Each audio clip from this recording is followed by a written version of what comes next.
خوش قسمتی سے اگر آپ بہاولپور آئیں اور مزید خوش قسمتی سے اگر کوئی صاحب علم آپ کے ساتھ ہو تو یقیناً آپ کالے پہاڑ لازمی دیکھیں گے۔ موج گڑھ قلعہ روہی کے روہیلوں سے ملاقات کے بعد ایک برباد شہر دیکھنا ہو تو ذرا آنکھیں کھلی رکھنی ہوں گی۔ گو کہ کافی دور سے قدرے بلندی سمت کالی ٹھیکریوں کا ایک ڈھیر دکھائی دے گا، جیسے کوئی بستی روانگی سے کچھ پہلے اپنا گھر بار برتن توڑ پھوڑ کر گئے ہوں، جیسے ان کو معلوم ہو کہ واپسی ناممکن ہے۔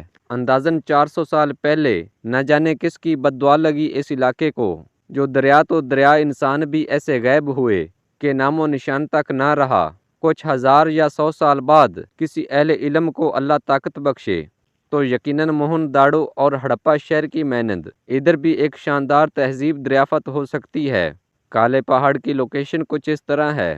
کوڈوالا بنگلہ سے فوٹا باس مروٹ روڈ پر نکلیں تو کینچی موڑ کے بعد پہلی آباد جگہ، یا پھر یوں سمجھ لیں پہلا بس اسٹاپ کالے پہاڑ کے نام سے آتا ہے۔ دائیں طرف نکلنے والی سڑک پر جائیں تو موج گڑھ ہے، اور بائیں طرف کو روہی میں اتریں تو کالے پہاڑ یعنی ایک برباد شہر ہے۔ ناظرین، کالے پہاڑوں سے متعلق اپنی رائے کمنٹ سیکشن میں ضرور دیں۔ ملتے ہیں ایک نئی اپڈیٹ کے ساتھ، تب تک اللہ نگہبان۔